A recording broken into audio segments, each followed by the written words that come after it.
Muy bien, pues vamos a comenzar. Muy buenas tardes a todos, bienvenidos. Quiero daros la bienvenida a este nuevo webinar que desde Fundación INCIDE y JP Morgan ponemos a vuestra disposición.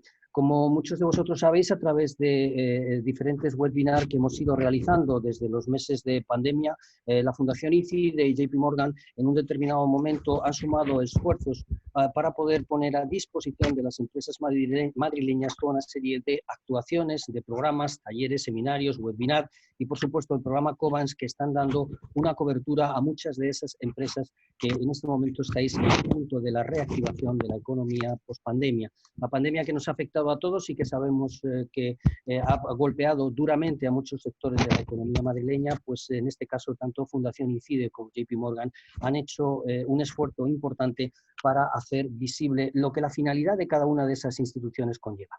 Es verdad que muchos de ustedes conocen, y perdonadme que hable también en singular, porque sé que hay muchas personas del programa Cobans aquí, tenemos ya una cierta familiaridad, pero es cierto que muchos de ustedes conocen que la Fundación INCIDE es una fundación que tiene una referencia importantísima a nivel nacional de lo que es realmente no solo el emprendimiento, sino la creación de valor a nivel empresarial, siendo una de las primeras fundaciones que desde el año 1999 está en el sector del emprendimiento. Es la fundación de las cámaras de comercio y ha llevado todos y cada uno de sus programas a muchas zonas de nuestro país, prácticamente a todas las comunidades autónomas, y su modelo de gestión ha sido incluso exportado a zonas de países europeos, incluso al continente latinoamericano e incluso en incursiones en el continente africano. La réplica de la metodología de la Fundación INCIDE está creando valor en muchos campos, en muchos aspectos y en muchos ámbitos empresariales. Tanto es así que nuestra red de viveros, la red de viveros de la Fundación INCIDE, que muchos de ustedes también conocen, es quizás sin duda una de las primeras redes de viveros a nivel europeo y por supuesto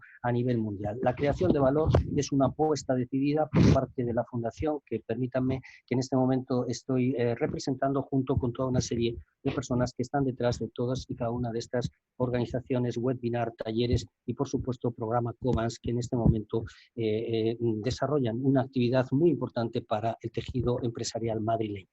Indiscutiblemente hablar de JP Morgan no hace falta, a veces la propia marca nos está dando la información exacta de lo que es una gran y grandísima entidad financiera a nivel mundial y la fundación de JP Morgan, con una presencia en más de 128 países del mundo, ha dado a través de todos sus fondos filantrópicos aportaciones importantes en materia de creación de valor y de creación empresarial a gobiernos, a instituciones tanto públicas y privadas de todos y cada uno de los países donde tiene una implantación. Gracias a estos dos patrocinadores, por llamarlo de alguna forma, en el sentido de que realmente son el espíritu de lo que este programa y estos webinars que nosotros ponemos a disposición de todos ustedes, digamos que son los artífices de esta creación de valor que tanto la empresa madrileña como cualquier otro tipo de institución privada pueda en un determinado momento encontrar en nuestros diferentes seminarios.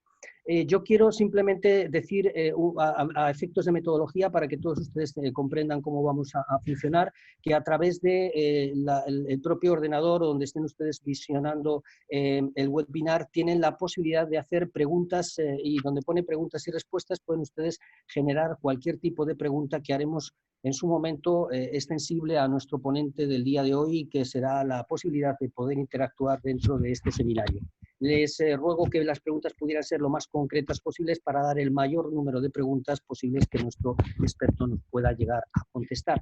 Porque hoy hay un tema muy interesante, es un tema muy importante, las perspectivas económicas frente a la segunda ola del COVID-19, la reacción empresarial y la relación con la administración. No quiero dejar pasar, me van a permitir estos pequeños minutos de introducción hasta la máxima conexión posible de todos ustedes, no quiero dejar pasar algo que es muy importante en el día de hoy, 3 de diciembre. El día de hoy es el Día Internacional de las Personas con Discapacidad y, lógicamente, las primeras palabras que yo tengo que hacer en nombre de mi propia fundación, de la Fundación INCIDE y de JP Morgan, es de sumarnos, lógicamente, a todos y cada uno de los esfuerzos que se están realizando por parte de instituciones públicas y privadas en nuestro país y de ofrecer indiscutiblemente el favorecimiento de la creación de oportunidades laborales y la contribución empresarial a una sociedad más inclusiva e igualitaria. He hecho esta mención especial porque hace también unas pocas semanas atrás ha habido una cumbre importante del emprendimiento en discapacidad y hemos tenido la oportunidad, la Fundación INCIDE, junto incluso con Radio Televisión Española, de hacer un seguimiento importante de lo que verdaderamente es una parte esencial de lo que debe ser nuestra sociedad en materia de inclusión y en materia de igualdad para este segmento social que también convive con nosotros. Así pues, esta realidad empresarial la quería dejar puesta de manifiesto en este día de hoy, Día Internacional de las Personas con Discapacidad, y saber que nuestra fundación y que por supuesto también JP Morgan estamos haciendo todos los esfuerzos y nos sumamos a las acciones que desde instituciones públicas y privadas se realicen en esta materia. En el día de hoy tenemos con nosotros, para poder charlar con él, y me temo que va a ser desde luego una charla muy importante y con muchísimo contenido, tenemos a Ricardo Martínez Rico. Ricardo Martínez Rico es una persona, yo le diría que es un experto en la materia económica, ya verán ustedes por qué digo esto, pero sin lugar a dudas Ricardo Martínez Rico tiene una trayectoria empresarial y profesional y personal brillante. Es técnico comercial y economista del Estado en excedencia, es doctor en economía por la Universidad de Zaragoza, y su trayectoria profesional tiene también su culmen en sus cargos que ostentó en el año 2003 y 2004 como secretario de Estado de los presupuestos y gastos en el gobierno. Y realmente ha sido parte integrante de un gran proyecto que en este momento dirige como presidente ejecutivo, que es Equipo Económico, uno de los grandes despachos de referencia en el ámbito económico, financiero, fiscal y mercantil de nuestro país. Es además, o ha sido además, director de la Oficina Económica y Comercial de España en Washington, e indiscutiblemente yo creo que su aportación es muy importante para todos nosotros, porque quizá nos vaya a dar una visión muy realista de lo que la posibilidad de la macro pueda incidir en el ámbito más microeconómico en el que nos movemos muchos de nosotros. Pero es necesario conocer esos parámetros, y por eso hemos pensado que el seminario de hoy tenía que contar con una persona de su trayectoria y sobre todo de su reflexión. Hace muy poco he tenido oportunidad de escuchar también algunos de sus webinars que ha hecho en otros foros, y ha marcado unas directrices que estoy convencido que podremos tener la posibilidad de charlar y de hablar con él, ¿no? Desde el ámbito internacional, por ejemplo, la defensa del comercio y de los vínculos con socios más cercanos. Nos ha hablado también incluso de la asistencia o de la necesidad de una legislación de dar certidumbre y no incertidumbre, y todas y cada una de estas cuestiones estoy convencido que vamos a poder tratarlas con él esta tarde. Así pues, sin más dilación por mi parte, porque quiero dar paso a nuestro ponente en el día de hoy, sí que me gustaría hacer una pequeña pregunta de introducción, Ricardo, si me lo permites, para que tú puedas simplemente empezar su ponencia, y saber si sobre estas perspectivas económicas que nos vas a hablar, qué es que realmente nos espera en un futuro pues, más o menos próximo, y cuáles son las claves que verdaderamente debemos tener en cuenta en la toma de nuestras decisiones estratégicas. Cuando quieras, Ricardo.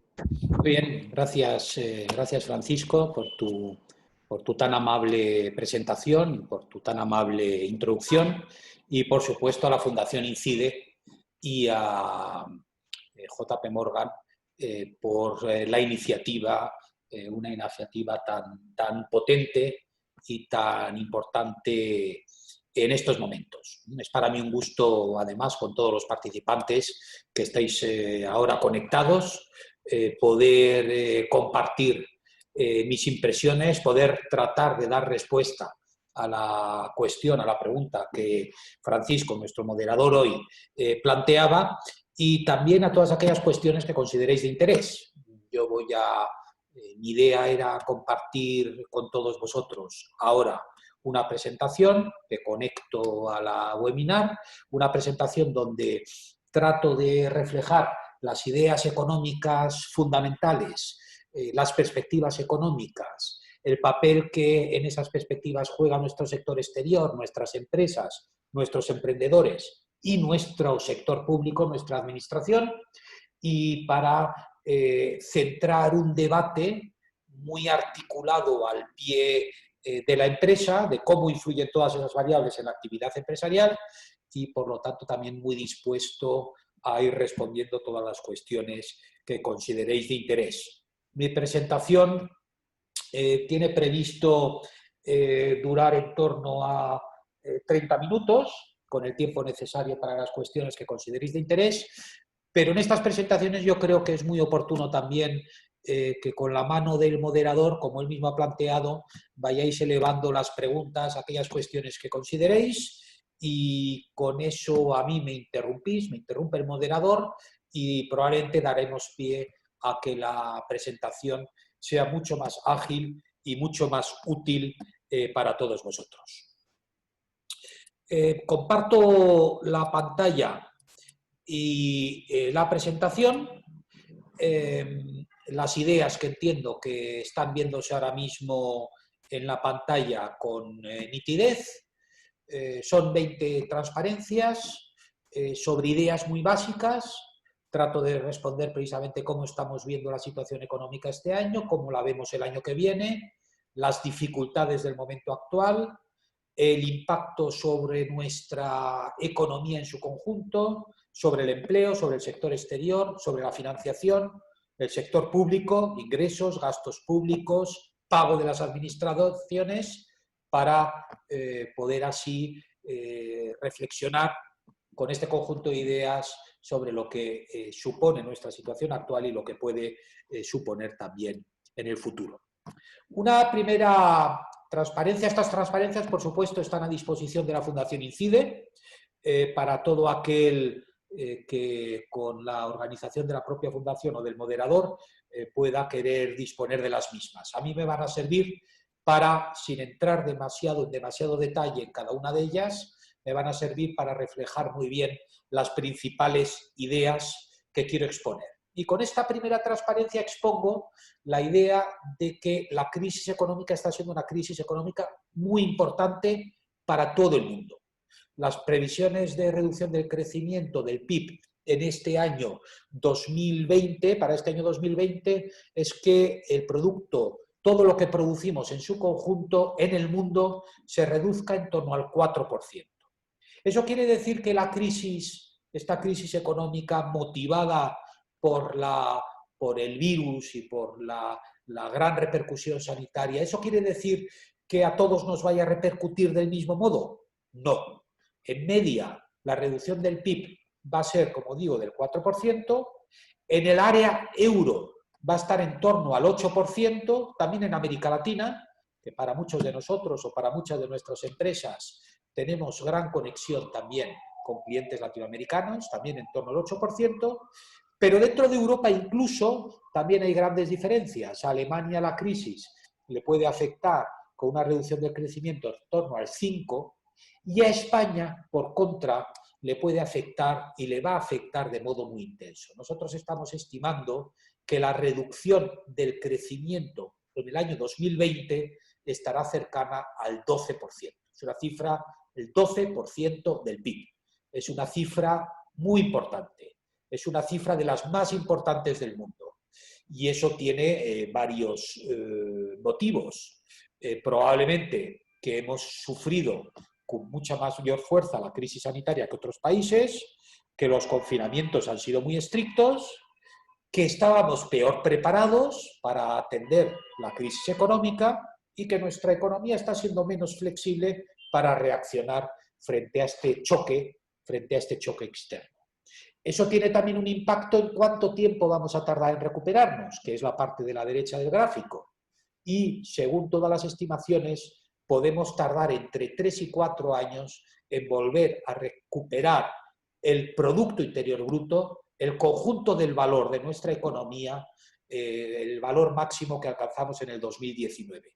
Podemos estar probablemente hasta el 2023 o hasta el 2024 recuperando ese valor. Eso quiere decir que el impacto este año ha sido muy fuerte, que el año que viene nos vamos a recuperar porque la economía rebotará, que es previsible también que los próximos años crezcamos, pero la acumulación de ese crecimiento no compensará la caída tan importante de este año hasta dentro de 3 o 4 años. Por eso se habla de rebotes en forma de J, de rebotes en forma de Nike, de rebotes en forma del anagrama de Nike, de rebotes en forma del dibujo de la raíz cuadrada.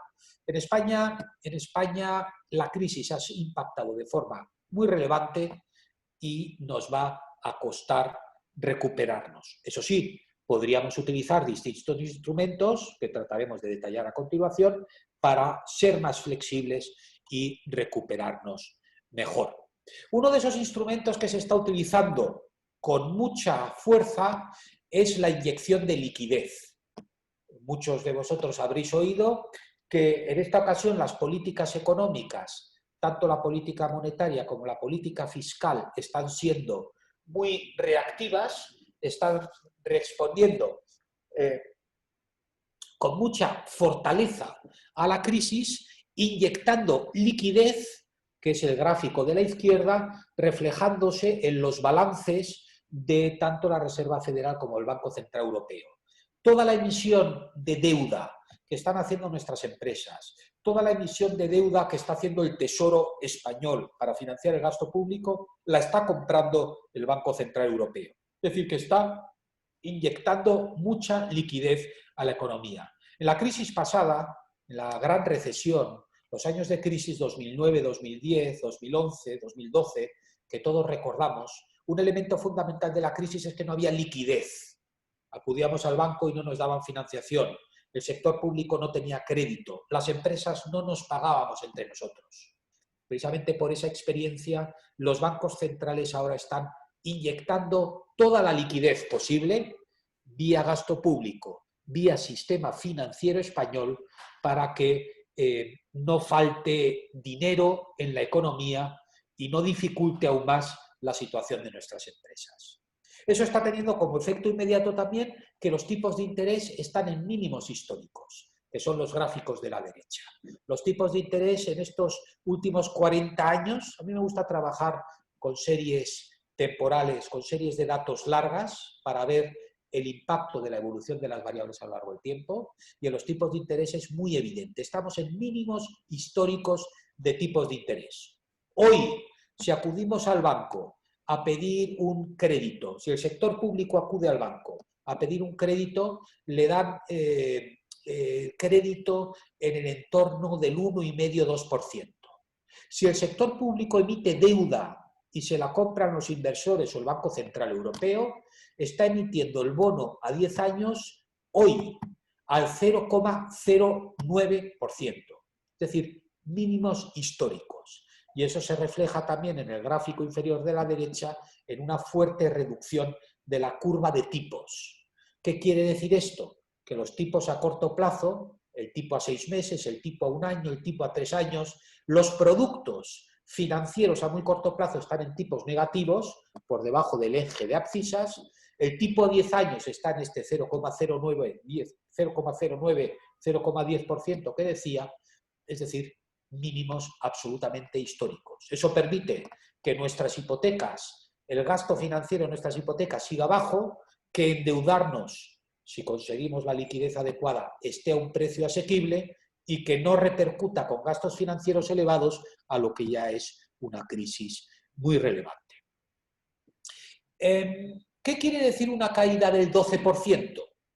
En esta transparencia, en el gráfico de la izquierda, reflejo la evolución de nuestra economía desde comienzos de los 70 hasta precisamente el año 2019. Y vemos cómo el crecimiento europeo y el crecimiento español han ido muy parejos, con el impacto muy elevado de la gran recesión en los años centrales entre 2008 y mediados del 2013. El año que en la recesión pasada la reducción de crecimiento fue mayor fue el año 2009, y que yo creo que el impacto de esa crisis, la dureza de esa crisis, la recordamos todos, pues la caída del PIB en ese año estuvo ligeramente por encima del 4%. Es decir, 4% frente al 12% ahora. El conjunto de caída del PIB en la gran recesión, en la crisis pasada, en esos 5 años de crisis, el acumulado de reducción de crecimiento estuvo en torno al 10%. Es decir, 5 años de crisis, reducciones del PIB una detrás de otra, el acumulado no llegó al 10%, nuevamente frente al 12% del PIB de este año. ¿Eso lo hemos notado ya? Pues a mi juicio, por encima del número, que es un número explosivo, una reducción del PIB es algo que no habíamos tenido nunca. Tenemos yo estoy llamando, en nuestra economía existe ahora mismo un velo, existe una especie de anestesia que no nos está permitiendo percibir la dureza total de la crisis. ¿Por qué? Por estos créditos privilegiados, por esta financiación privilegiada, por el gasto público, por el sostenimiento de rentas, por el funcionamiento de los ERTEs, con todos sus problemas, como se está poniendo de manifiesto, con todo su impacto sobre los sueldos, con todo su impacto sobre aquellos que lo cobran o aquellos que no lo cobran, por supuesto. Pero la cifra de paro, que terminó en 2019 con el 14%, pues este año puede estar en torno al 17%. Habrá empeorado, pero no tanto como en los años de la gran recesión. ¿Qué quiero decir con esto? Quiero decir que el impacto está siendo muy fuerte, pero en gran medida suavizado por las políticas económicas, por el apoyo a las rentas, por los ERTEs, por la financiación privilegiada, por los préstamos avalados por el ICO, por la imposibilidad legal de presentar concurso de acreedores.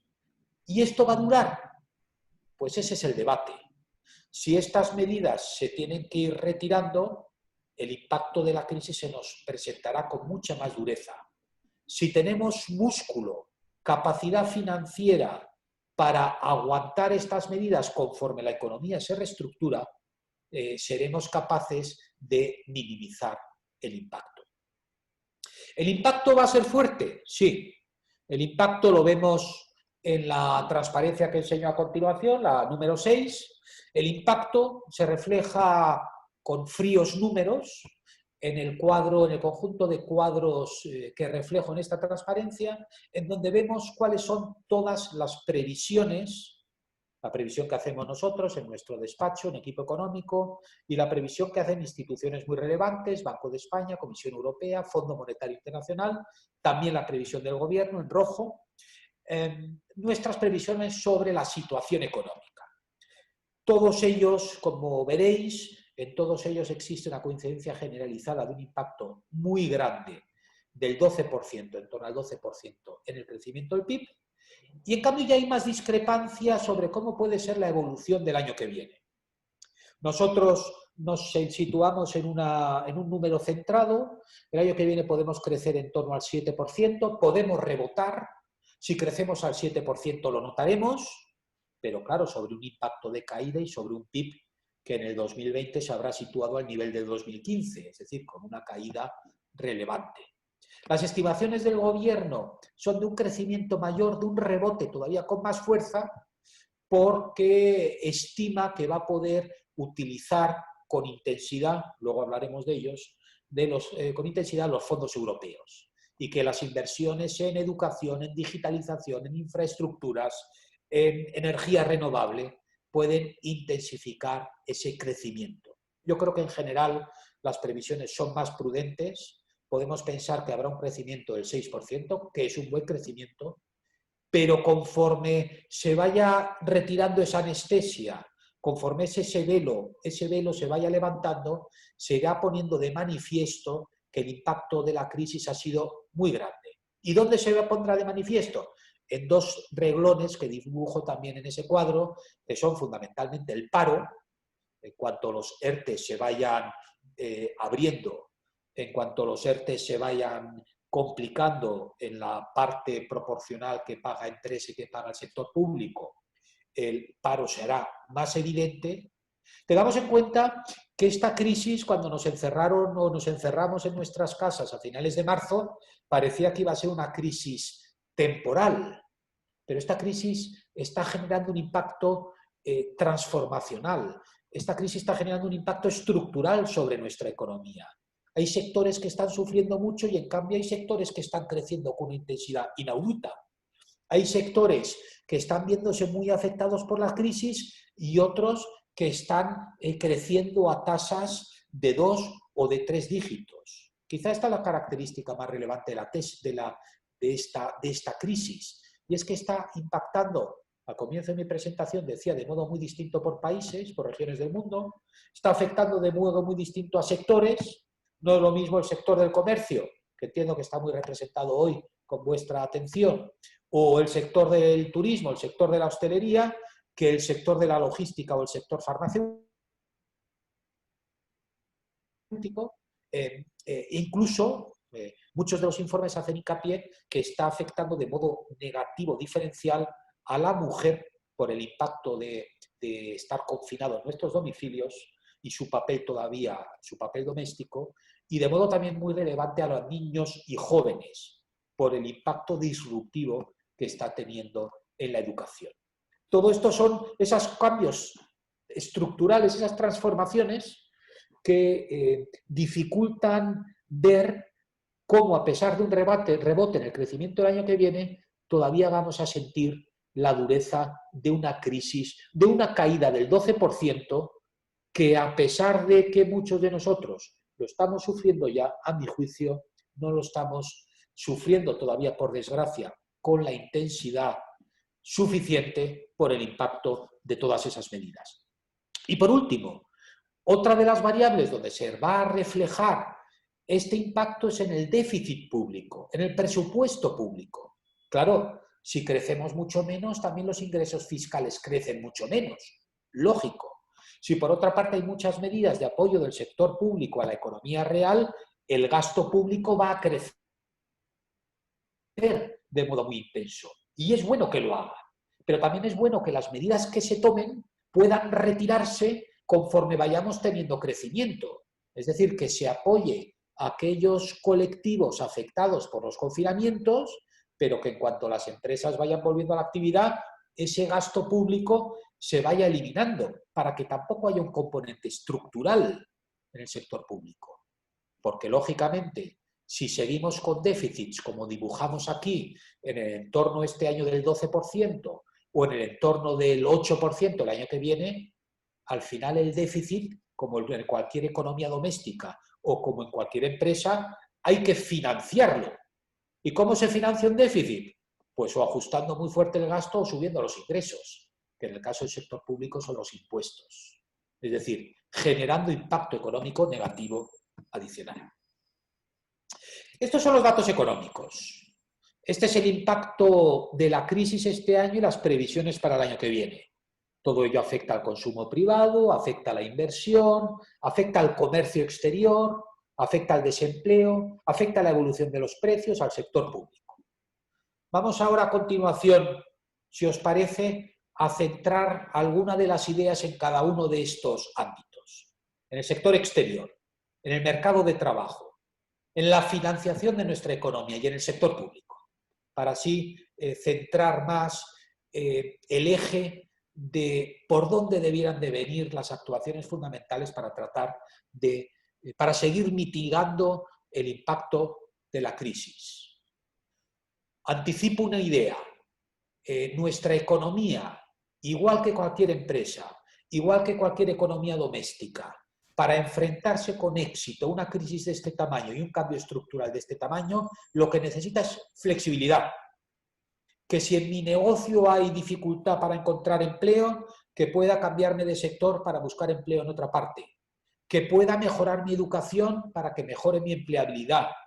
Que haya capacidad de atraer, que la política económica genere confianza para que haya capacidad de atraer inversiones. Porque nuestra economía siempre ha salido de una crisis por una doble vía. Primero, con el sector exterior, exportando. Todas nuestras empresas se volcaron a vender a Francia, a Alemania, a Colombia, a Perú, a Chile, a Sudáfrica en la crisis pasada, cuando en nuestra economía no vendíamos nada, cuando había una falta de confianza en nuestra economía en el año 2010 impresionante.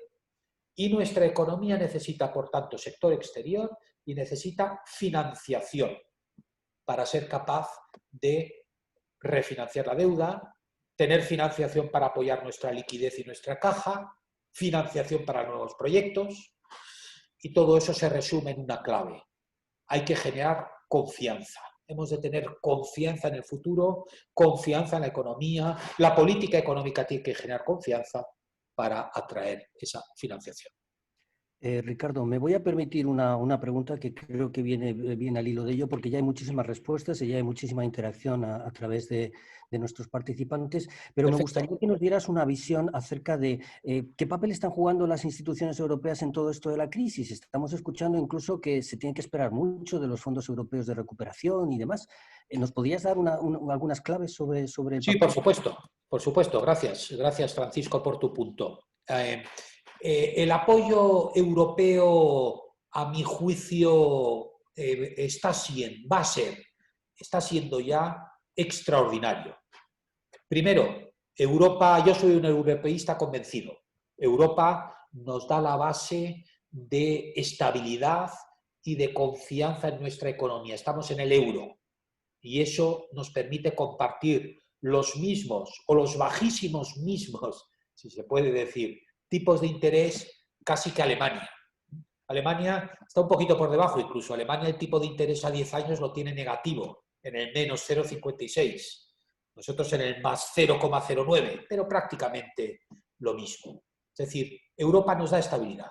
Pero Europa ha tomado también una decisión extraordinaria con la generación de un fondo de 700.000 millones de euros para financiar la recuperación. Ahora veremos las cifras y ahora veremos los sectores a los que va dedicado. A mí me correspondió ya hace mucho tiempo gestionar, entre otras cosas, los fondos estructurales y los fondos de cohesión, con los que se han hecho tantas inversiones en España, con los que se han financiado tantas infraestructuras en España. La media de inversión de esos fondos en España, un año que se invertía y se utilizaban bien esos fondos, se ejecutaban bien esos fondos, un año medio, la cifra estaba en torno a 7.000, 8.000 millones de euros. Pues bien, ahora vamos a tener, España va a disponer de aproximadamente 140.000 millones de euros para invertir en aproximadamente un periodo entre 3 y 5 años. Es decir, es una cifra, si se me permite, es una cifra descomunal. Tenemos que invertir bien, pero es un apoyo extraordinario. Y ese apoyo, siguiendo con la idea que me presentas y con la presentación, ese apoyo ha de servir pues, para hacer reformas, para hacer nuestra economía más flexible, para financiar nuestra educación, para que nuestras políticas de activas de empleo nos permitan mejor cambiar de un sector a otro, para que nuestros desempleados reciban la formación adecuada que demandan las empresas que están ahora tirando. Todo eso mejorará nuestra competitividad y, por lo tanto, debieran de mejorar también nuestras exportaciones. El sector exterior viene reflejado en esta transparencia. En la crisis pasada jugó un papel fundamental.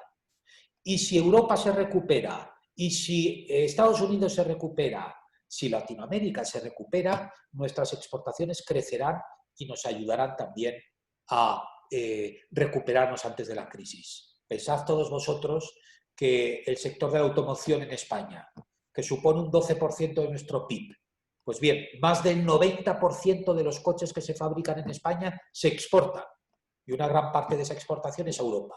Si Alemania se recupera, si Francia se recupera, si el Reino Unido, si Polonia se recuperan bien, nuestras exportaciones van a encontrar mercados muy potentes para seguir vendiendo. Segunda idea. Primera idea, sector exterior. Hemos de recuperarnos vía exportación. Para eso hemos de ser competitivos. Segunda idea, el mercado de trabajo. Necesitamos un mercado de trabajo flexible. Necesitamos podernos cambiar de un sector a otro. Necesitamos recibir la educación adecuada para tener la empleabilidad que demandan las empresas. Una encuesta reciente del Banco Central Europeo ponía de manifiesto que una de las dificultades fundamentales de las empresas españolas es que cuando demandan empleo no encuentran los perfiles adecuados. Tenemos que tener una buena educación, una educación flexible, una educación adaptada a lo que demandan las empresas, porque si no, nos ocurre lo que refleja el gráfico de la izquierda, en donde vemos los trimestres que tarda cada economía en recuperar el nivel de empleo que ha tenido en su máximo histórico. En España el máximo histórico de empleo estuvo en el 2008. Si a ese 2008 lo llamamos cero, después de 48 trimestres, es decir, a finales del 19, no habíamos recuperado ese nivel de empleo. Es más, se había reducido, todavía teníamos una tasa de paro superior. Mientras que Estados Unidos y Alemania, Alemania en 13 trimestres y Estados Unidos en 32 trimestres, recuperan el nivel de empleo. Eso quiere decir que generan crecimiento con empleo para volver a recuperar el nivel precrisis e incluso volver a crecer y recuperar todavía más creación de empleo. ¿Quiénes son más flexibles?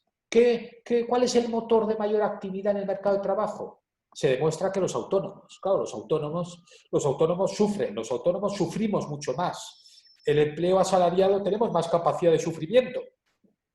Así como el empleo asalariado enseguida, como refleja el gráfico, con la caída tan intensa dibujada con el color amarillo, el empleo autónomo sufre menos.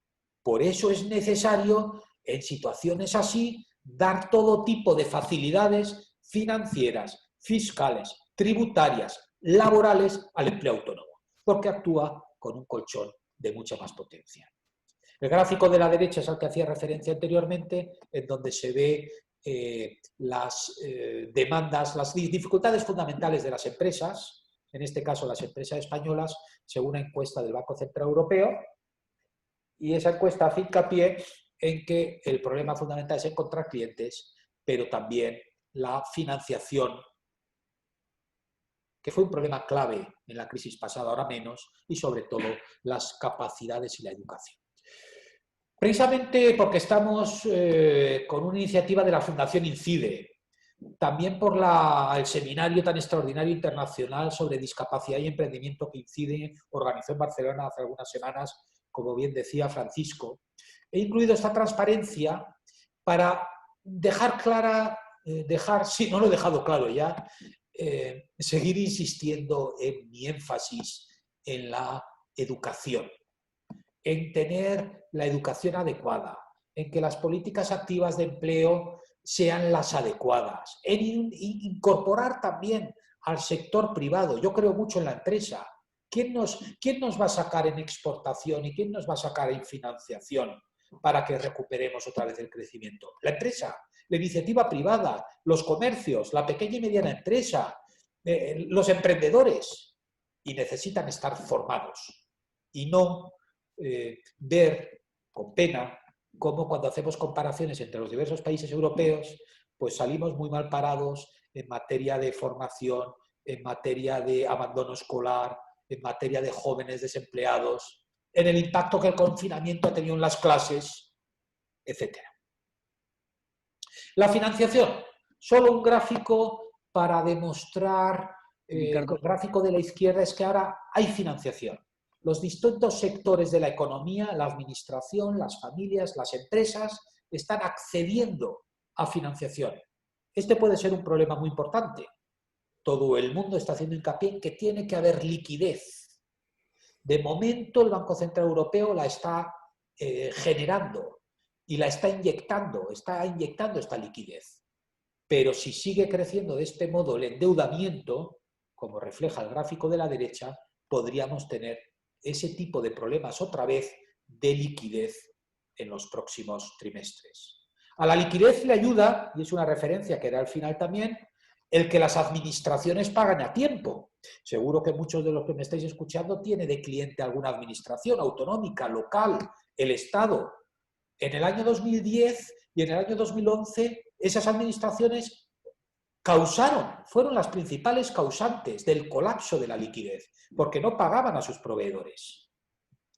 Esto se ha ido mejorando en estos años pasados, pero los números demuestran cierto empeoramiento otra vez y cierto retraso en el pago de las administraciones públicas, que espero que no se materialice, porque nos corresponde a todos ser muy exigentes con el sector público, ya que el Tesoro puede emitir en los mercados y la deuda que emite se la compra el Banco Central Europeo, si capta liquidez, que la traslade enseguida al sistema financiero para que no haya colapso. El sector público. Dos principales problemas derivados del cuadro macroeconómico que describía yo antes y del impacto de la fuerte crisis y que todavía por ese velo no se pone de manifiesto en su totalidad. Por una parte el desempleo y por otra parte el déficit público. Este año es posible que acabemos con un déficit público histórico, por encima del 12%. Lo refleja mejor el gráfico este gráfico a continuación, en donde vemos por una parte cómo está creciendo el gasto sobre PIB, que es la línea amarilla, y el ingreso sobre PIB, cómo está bajando. Y estos que son datos solo hasta el 19. Se está ampliando la brecha entre ingresos y gastos públicos. De modo que podemos terminar con un presupuesto de déficit en torno al 12% del PIB. ¿Qué quiere decir eso? Pues quiere decir un déficit por encima de 130.000 millones de euros de déficit. ¿Eso es perjudicial? Mucho. Hombre, mientras que el Tesoro siga emitiendo y se lo siga comprando el Banco Central Europeo, como estoy diciendo constantemente, no hay problema. Estamos bien financiados. Pero en el momento que esa liquidez se vaya retirando, necesitaremos al mundo internacional de la financiación para que financie ese déficit. Y ese mundo tiene que tener confianza en nuestra economía. ¿Cómo podemos salir de la crisis? Creciendo. Y para crecer hace falta confianza. Y un déficit así no genera demasiada confianza. ¿Por qué son 130.000 millones un déficit impresionante? Pues pongo una comparación muy fácil. La suma de los mayores impuestos, de la recaudación de los dos impuestos más potentes, IRPF e IVA, al año el Estado, el año pasado, en el 2019, el año pasado, el Estado recaudó por la suma de los dos impuestos 160.000 millones de euros. Y estamos hablando de un déficit de 130.000 millones de euros. Es decir, si es que prácticamente habría que doblar la fiscalidad para recuperar ese déficit. Es decir, ese déficit no se arregla con una subida pequeña de un impuesto aquí o un impuesto allá. Se arregla fundamentalmente reconduciendo el gasto, reduciendo el gasto, evitando el gasto estructural. Ahora hay que gastar en los ERTEs, pero en cuanto esas empresas se pongan otra vez en marcha hay que retirar ese gasto para volver a una senda de equilibrio compatible. En las ideas de la derecha reflejo algunos de los aspectos fundamentales del presupuesto que precisamente hoy se ha ratificado hoy en el Congreso, porque a mi juicio es crítico con ese presupuesto. Es demasiado optimista, gasta demasiado, parte de unos ingresos que no va a recibir y pone en duda el déficit público de futuro. Ricardo, te pido disculpas porque se están llenando, lógicamente, las redes de preguntas y no quiero que pases a otro apartado sin haberte hecho alguna de las preguntas que me están llegando, porque creo que es el momento adecuado para ello. Muy bien. Hay algunas cosas que, digamos, que vienen de la parte anterior, porque alguien ha preguntado, en este caso Alberto, y ha coincidido José y Patricia y algunas personas más, en cómo cambiaría el mercado laboral, retrotrayéndome a lo anterior que habías explicado. Y ahora llega una pregunta que viene muy al hilo de lo que estás comentando, y que me gustaría que también tuviera respuesta, porque dice algo así como: ¿existe riesgo de que este problema de liquidez se convierta en un problema de solvencia? ¿Y qué herramienta tienen los bancos y los gobiernos para atajar este problema de solvencia al que hacías alusión? Empiezo por la última. Ese es un riesgo, eso es una muy buena pregunta y una muy buena cuestión. Un problema de liquidez puede convertirse en un problema de solvencia, por supuesto.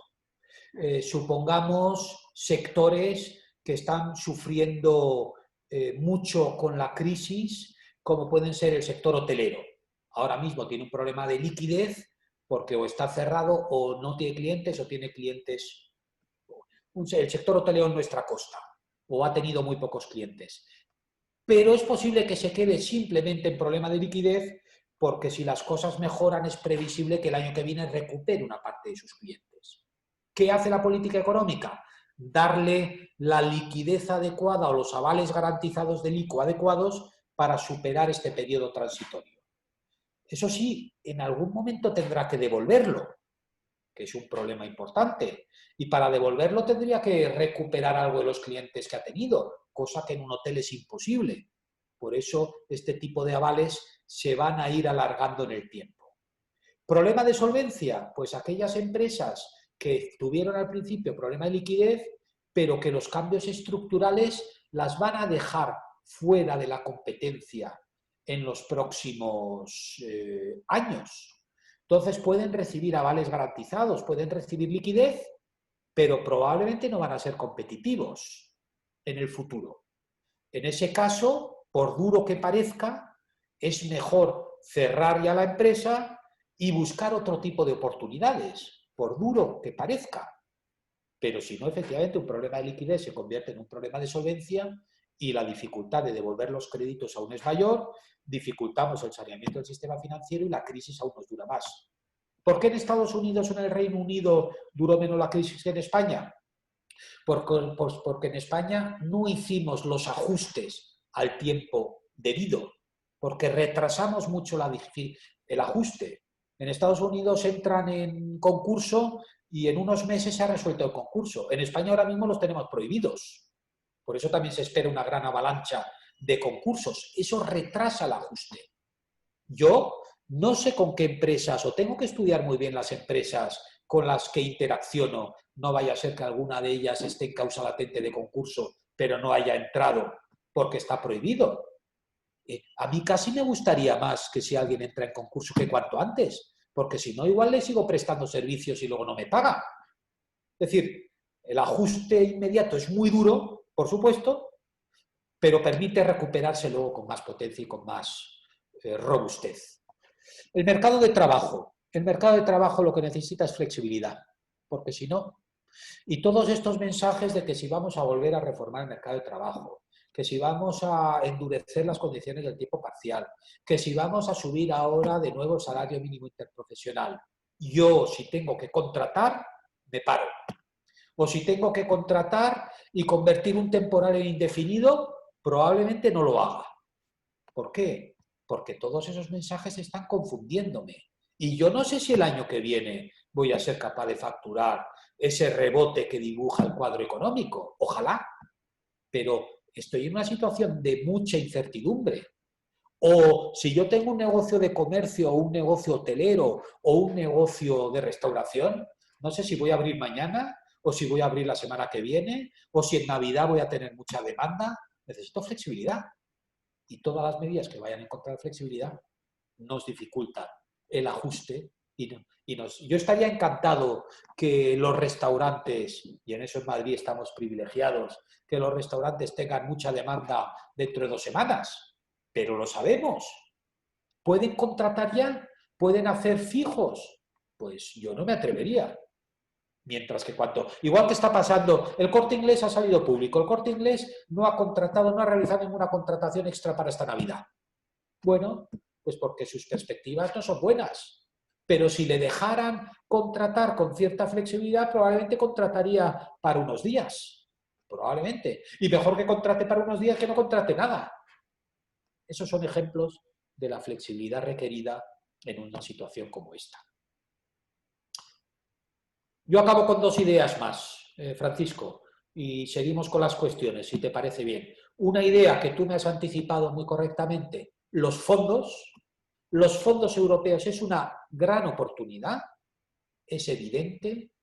Por primera vez Europa mutualiza el apoyo para la recuperación económica y financiera de sus países miembros. A España le corresponde una parte importante, le corresponden en torno a 70.000 millones de euros en transferencias, y lo que he querido reflejar, que ya lo he ido anticipando en la respuesta, es que es una cuantía de dinero muy importante. Y he hecho la comparación con el Fondo de Cohesión y con el Fondo Estructural. El Fondo de Cohesión, fijaos, en el dibujo que he puesto, el Fondo de Cohesión fueron escasamente 1.000 millones de euros en media anual, durante los 26 años que ha durado el Fondo de Cohesión. El AVE, la alta velocidad española, todos los proyectos hasta el 2018 están financiados con el Fondo de Cohesión. El aeropuerto de Madrid y el aeropuerto de Barcelona están financiados con el Fondo de Cohesión. Es decir, son grandísimos proyectos. Pues frente a ellos ahora tenemos 70.000 millones entre 3 y 5 años. Eso sí, hay que invertirlos bien, hay que gastarlos bien. Hay que invertir para volver a crecer, para que nuestro crecimiento potencial sea mayor, para que entonces generemos ingresos y que por lo tanto podamos hacer podamos hacer frente a la deuda que como país vamos a tener. Si tenemos ese déficit público tan importante, eso se refleja en un endeudamiento importante. ¿Cómo supera una empresa su endeudamiento importante? Subiendo el EBITDA. Necesitamos más EBITDA para hacer frente a la deuda. ¿Cómo supera un país un endeudamiento importante? Creciendo más.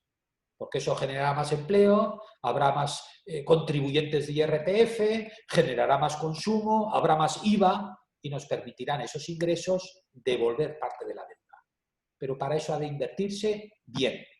E invertirse bien no quiere decir que este año que viene, como se ha dibujado en el presupuesto público, se inviertan 26.000 millones de euros, que a mi juicio es muy difícil absorber bien y de modo eficiente 26.000 millones de euros. Lo importante es que sean buenos proyectos y que amplíen nuestra capacidad de crecimiento. Una última referencia a esa relación también de la administración con todos sus proveedores, que decía que muchos de vosotros seréis proveedores de las administraciones públicas. A mí me gusta mucho, de modo concreto, ver cómo está evolucionando las cuentas públicas y sobre todo la liquidez de las administraciones en función de cómo de rápido pagan a sus proveedores. Esto fue un grandísimo problema en el año 2010 y en el 11 y comienzos del 12, que se refleja en el gráfico inferior, en donde la deuda comercial en términos de PIB llegó a ser un 8,6%. El sector público no pagaba. El Estado, las comunidades autónomas, las corporaciones locales encargaban servicios, compraban bienes a las empresas privadas y no los pagaban. Con lo tanto, el colapso financiero fue impresionante. Se pusieron en marcha toda una serie de medidas que yo creo que han disciplinado de modo muy correcto a las administraciones públicas, pero alguna de ellas se está relajando. Las comunidades autónomas pagan en general, han mejorado mucho cómo pagan, y el dibujo a la derecha refleja cómo están pagando en media, pero los ayuntamientos, que en teoría tienen las cuentas públicas más saneadas, están pagando a 74 días. Ese es uno de los elementos que a mi juicio hay que corregir. Si se financia bien el Tesoro, si el sector público tiene recursos del Banco Central Europeo, debe de inyectar esa liquidez a la economía. Por último, ya para concluir, un resumen de las principales ideas expuestas para ponerme a vuestra disposición. Reducción muy importante del PIB en este año 2020. El impacto, a mi juicio, siendo muy negativo, no se ha sentido con totalidad por todas las medidas adoptadas, por esa anestesia financiera y de gasto público. Nos va a costar recuperarnos. Ese tiempo que tardemos en recuperarnos será menor si confiamos en las exportaciones, si generamos confianza y si generamos flexibilidad adecuada en nuestra economía para financiar el crecimiento. Los presupuestos son un instrumento muy relevante en la política económica. A mi juicio no son unos buenos presupuestos. Son unos presupuestos que auguran crecimiento de impuestos y reducciones de gasto tajantes en los próximos años. Tiene un componente importante positivo, que son los fondos estructurales, pero no generan confianza en los inversores. Igual que una empresa cuando se sobreendeuda, presenta a sus financiadores un plan de reequilibrio, el sector público lo tiene que hacer también, si queremos captar financiación y financiar el crecimiento. Y para todo ello, en este contexto de una crisis inicialmente temporal que tiene impacto estructural, lo más relevante es la flexibilidad y hacer políticas económicas que refuercen esa flexibilidad y potencien la confianza. Francisco, creo que en una síntesis rápida he tratado de reflejar ese conjunto de ideas, esos retos en números y en argumentos, para que todo aquel que quiera intervenir podamos todavía con los minutos adecuados responder. Por supuesto que sí. Gracias a todos. Tengo que transmitirte, gracias Ricardo, tengo que transmitirte la gran cantidad de comentarios que estamos recibiendo acerca de la excelente presentación y lo interesante que realmente ha sido, aunque es verdad Gracias. que hay muchas preguntas que desgraciadamente no sé si vamos a poder dar cabida a todas ellas, pero quiero que algunas de ellas sí tengas alguna posibilidad de darnos una pequeña contestación al respecto.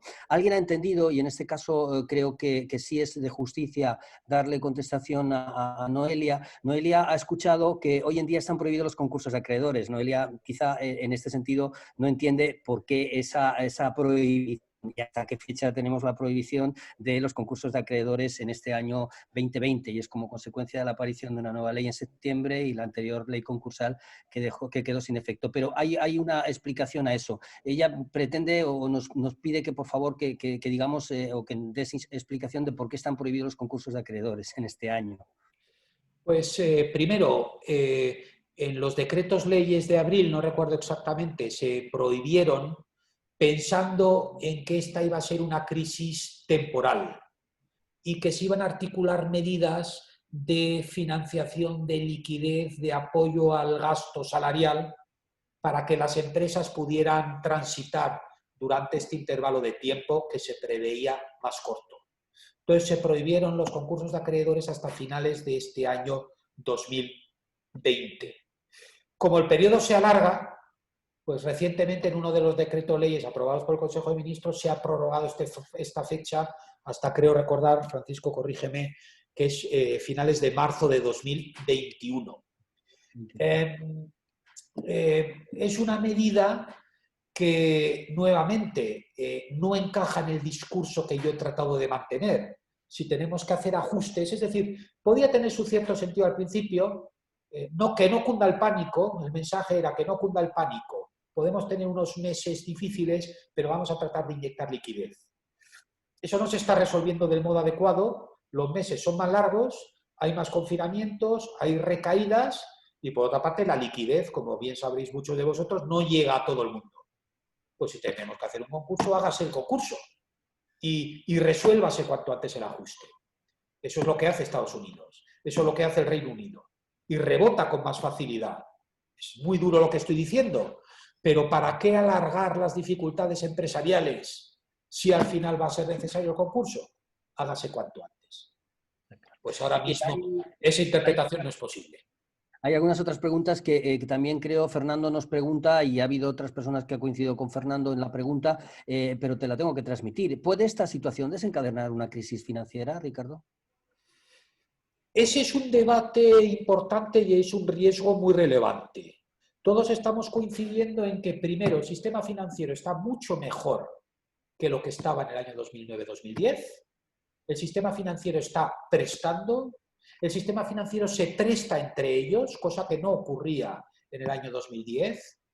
Las líneas de liquidez que de vez en cuando los bancos se prestan entre ellos, los llamados repos, no estaban funcionando, ahora sí. Y por otra parte hay inyecciones de liquidez masivas, como he tratado de reflejar en los balances tanto del Banco Central Europeo como de la Reserva Federal. Inyecciones de liquidez masivas, emisión de deuda pública que sale de España, del Tesoro español o de las empresas españolas, las está comprando el Banco Central Europeo. Es decir, que está habiendo transferencia de liquidez muy importante. Y todos, tanto el presidente de la Reserva Federal como la presidenta del Banco Central, están insistiendo que estas líneas van a continuar. El debate será hasta cuándo y cómo se van a ir retirando. Yo creo que esto es, el retirarlo es como el juego del embrague y del acelerador. Cómo se va retirando el embrague y cómo se, en una cuesta, y cómo se va dando juego al acelerador. Cómo se va retirando la liquidez mientras nos recuperamos. Fundamental que nos recuperamos, fundamental que crezcamos para que se puedan retirar de forma gradual. Marc y otras personas también coinciden con la misma pregunta, y es que, lógicamente, estamos ante una pequeña incertidumbre sobre incluso el elemento de las vacunas. Pero, ¿qué previsiones se podrían producir o qué ocurriría si hubiese una tercera ola que nos llevase a situaciones insospechadas? Esto es algo que es lógico, pero en definitiva, bueno, no tenemos la bolita mágica para saberlo. Pero sí hay mucha gente que coincide y pregunta que si hay algún tipo de previsión en el supuesto de una tercera ola. Pues ojalá no la tengamos, esa tercera ola. ya estamos viendo que derivado de la segunda ola, el impacto económico está siendo, todos hemos revisado a lo largo del verano, el tercer trimestre fue muy bueno en crecimiento. Julio, agosto y septiembre es una de las transparencias que he pasado muy rápido y que podréis repasar si tenéis tiempo e interés. El tercer trimestre fue muy bueno, recuperamos muy bien, pero el cuarto trimestre va a ser otra vez malo. No tan malo como el segundo, pero va a ser otra vez malo por los confinamientos. Y eso que si casi todos o todos los que me oís estamos en Madrid creo que estamos siendo privilegiados en muchos sectores respecto a ese impacto. Si hay otro impacto, un tercer impacto, pues el rebote previsto y tan necesario aún será mayor. Y aún serían necesarias más transferencias del sector público, más agujero público, más ERTES, más duración de los ERTES. Ya de por sí va a ser malo el año que viene. Ya de por sí va a ser difícil. Ya de por sí un impacto muy grande en nuestra economía. Nuestra economía tiene, el 2019 tuvimos 84 millones de visitantes. Los 84 millones de visitantes consumen en España, pagan IVA en España, van a nuestros hoteles, se montan en nuestro AVE, consumen de nuestras gasolineras. Es decir, es un impacto económico muy importante. Por muy bien que vayan las cosas, el año que viene no recuperaremos 84 millones de turistas. Ojalá. Tardaremos 3-4 años en recuperarlos, si los recuperamos. Entonces, ya de por sí las previsiones son difíciles. Pensemos que la vacuna no va a suponer una solución binaria de ningún problema antes y ningún problema después de la vacuna, pero nos va a permitir transitar, quizá no como en el tercer trimestre pasado, pero con mayor agilidad y mayor confianza para poner en marcha la recuperación que tanto necesitamos. Santiago nos pregunta que qué instrumentos recomendarías para las pymes para obtener financiación o fondos no reembolsables que le permitan ampliar su internacionalización, porque hemos pasado un poquito de puntillas sobre la internacionalización y yo creo que también es un elemento interesante, ya que hay muchas empresas que se dedican precisamente o tienen su mercado en el exterior. Yo creo que hay tres grandes instituciones en el ámbito del Estado. Una es el ICO, que tiene líneas específicas y fondos específicos. Hay un fondo que precisamente se llama FOPYME, fondos específicos para la pyme, una es el ICO. Otra es CESCE, que en los aseguramientos con el componente financiero que tiene está dando también unos créditos privilegiados avalados para la exportación de la pyme. Y en tercer lugar, a las medidas que pone en marcha el ICEX, que en parte financia también, por ejemplo, en el ámbito de los servicios, los planes de consultoría, los estudios de mercado, alguna de las licitaciones en las que las pymes españolas participan en las instituciones financieras internacionales. Fundamentalmente esas instituciones están dedicando un esfuerzo importante a la pyme. Cuando el ICO llega a acuerdos con el sistema financiero, muchos de esos fondos también tienen la prioridad la pyme. Hay una pregunta que nos hacen y es ¿cuánto de cierta es la recuperación actual y la prevista para el próximo año? Bueno, en una de las transparencias he querido reflejar que la recuperación así como hay cierta coincidencia en el entorno del 11,5 o el 12% de caída del PIB en este año entre las distintas fuentes, para el año que viene la dispersión es mayor. Hay instituciones que piensan que el año que viene creceremos en torno al 4,5 y el gobierno, que es el más optimista de todos, piensa que creceremos casi el 10%. Nosotros en mi despacho, que somos miembros del panel de expertos de FUNCAS, hemos puesto un crecimiento ligeramente por encima del 6%. Es decir, por mí, cuanto más nos recuperemos, mejor. Cuanto más rebote nuestra economía, mejor. Pero para eso necesitamos mucho sector exterior, es decir, que también los países de nuestro entorno crezcan, y necesitamos financiación. Y para todo eso hemos de generar confianza. Y las medidas actuales no las generan, a mi juicio, no generan la suficiente confianza. Tendrán un impacto positivo los fondos, pero un plan que ha dibujado el gobierno de ejecutar en este próximo año 26.000 millones de euros, ojalá me equivoque, pero ejecutar y ejecutar bien 26.000 millones de euros a mí me parece extraordinariamente complicado. Por eso somos mucho más prudentes en la recuperación del crecimiento. Por eso y porque los turistas, habrá alguna tercera ola o cuarta ola del impacto de la crisis que probablemente en algunos meses pues, nos haga ser más prudentes en lo que al crecimiento económico se refiere. Muy bien, voy a dar paso a dos preguntas más porque efectivamente se están produciendo algunas más, pero por temas de temporalidad del webinar no podríamos seguir. Pero sí quiero que nos respondas, dada cuenta que hay una pregunta por parte de Fernando que creo que puede ser interesante, y dice que si sabemos realmente el calendario de la puesta en marcha del Fondo de Recuperación y si se sabe cómo se va a gestionar en España, si va a ser el gobierno, van a ser las autonomías, en qué términos se va a producir la gestión del Fondo Bueno, de Recuperación. buena pregunta y que a todos nos gustaría ser capaces de responder. El fondo realmente por Bruselas todavía, por todos los órganos competentes de la Unión Europea, no ha sido aprobado. Y ya estáis viendo que hay un debate sobre Hungría, parece que es Polonia o algunos otros países, no me acuerdo bien. Es decir, el debate se retrasa. Al mismo tiempo, Merkel y Alemania están muy interesados en que salgan adelante, pero estas cosas tardan. Y en segundo lugar, recientemente se ha conocido que hay un borrador ya de orden, de decreto ley, de cómo se van a regular los fondos en España. Está circulando. Si alguno de vosotros tiene interés a través de Francisco o de Incide, yo os lo hago llegar. Trata de debatir cómo se van a gestionar. A mi juicio hay varios criterios importantes. Primero, se ha imputado ya a los distintos ministerios la parte que le corresponde de fondos. Yo creo que no tenemos capacidad de saber qué parte le corresponde y qué cuantía le corresponde y qué se puede ejecutar el año que viene. Pero bueno, se ha imputado ya. Es decir, que en el Ministerio de Industria están ya imputados unos fondos pues, para el sector del automóvil, o en el que lleva telecomunicaciones para la inversión en 5G, o en educación para las políticas activas. Eso primero. Segundo, también se está hablando de unas cifras que se va a distribuir con las comunidades autónomas, que tampoco creo que estén cerradas. Tercero, que va a haber varias comisiones encargadas, más políticas, más técnicas, de distribuirlas.